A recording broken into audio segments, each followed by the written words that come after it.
రేపటి రథసప్తమి వేడుకలకు తిరుమల ముస్తాబవుతోంది. రథసప్తమి పర్వదినం రోజున శ్రీవారు సప్త వాహనాలపై మాడ వీధుల్లో విహరిస్తూ భక్తులకు దర్శనమిస్తారు.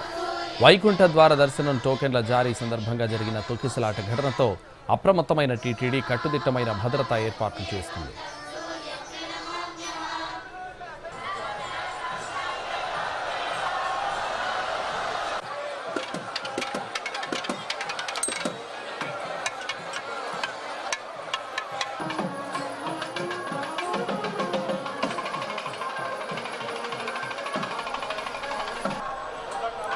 రథసప్తమి వేడుకలకు సంబంధించిన మరిన్ని వివరాలు తిరుమల నుంచి మా ప్రతినిధి మోహన్ ప్రసాద్ అందిస్తారు.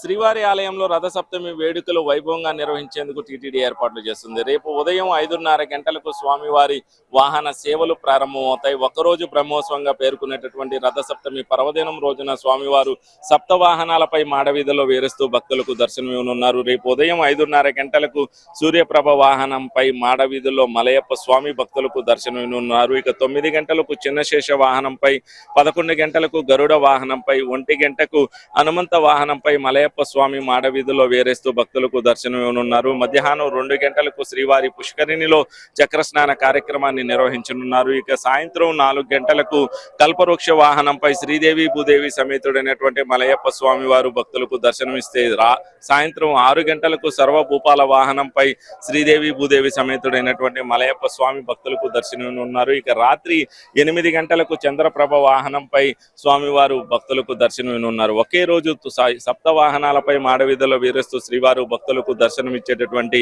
రథసప్తమి పర్వదినం రోజున స్వామివారి వాహన సేవలను ప్రత్యక్షంగా తిలకించేందుకు తిరుమలకు 2 లక్షల మంది వరకు కూడా భక్తులు విచ్చేస్తారని అంచనా వేస్తున్న టీటీడీ అందుకు అనుగుణంగా అయితే ఏర్పాట్లు చేసింది. సర్వదర్శనం భక్తులకు ప్రాధాన్యత ఇచ్చేలా దర్శన విధానాల్లో మార్పులు తీసుకొచ్చారు. ఇవాల్టి నుంచి కూడా తిరుపతిలో సర్వదర్శనం స్లాటెడ్ భక్తులకు జారీ చేసేటటువంటి టోకెన్స్ విధానాన్ని రద్దు చేసింది. 3 రోజుల పాటు వైకుంఠం క్యూ కాంప్లెక్స్ చేరుకున్నటువంటి భక్తులను సర్వదర్శనానికి అనుమతించేలా ఏర్పాట్లు చేసింది. ఇక రేపటి రోజు శ్రీవారి ఆలయంలో విఐపి బ్రేక్ దర్శనాలతో పాటు ఆర్జిత సేవలు, ప్రత్యేక దర్శనాలు అన్నీ కూడా పూర్తిగా రద్దు చేసింది. సర్వదర్శనం భక్తులకు ప్రాధాన్యత ఇచ్చేలా దర్శన విధానంలో మార్పులు చేసింది. ఇక స్వామివారి లడ్డూ ప్రసాదాలను కూడా 3 లక్షల వరకు కూడా నిల్వ ఉంచారు. భక్తులకు ఎలాంటి ఇబ్బందులు లేకుండా స్వామివారి ప్రసాదాన్ని అందించేలా ఏర్పాట్లు చేశారు. మరోవైపు పాలక మండలి కూడా ఇప్పటికే రథసప్తమి వేడుకలను సంబంధించి జరుగుతున్నటువంటి ఏర్పాట్లపై అత్యవసర సమావేశాన్ని ఏర్పాటు చేసింది. అధికారులకు దిశానిర్దేశం చేశారు. మాడవీధుల్లో జరుగుతున్నటువంటి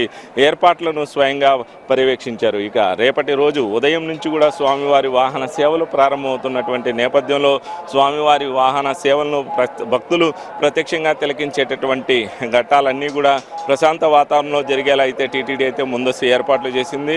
రేపు ఉదయం నుంచి కూడా స్వామివారు మాడవీధిలో వీరిస్తూ భక్తులకు దర్శనమివ్వనున్నారు. రాత్రి 9 గంటల వరకు కూడా ఈ వాహన సేవలు కొనసాగబోతున్నాయి. ఇది తిరుమలలో రథసప్తమి పర్వదినం సందర్భంగా జరగబోతున్నటువంటి తాజా పరిణామాలు. కెమెరా పర్సన్ శ్రావంతో మోహన్ ప్రసాద్, ఎన్టీవీ.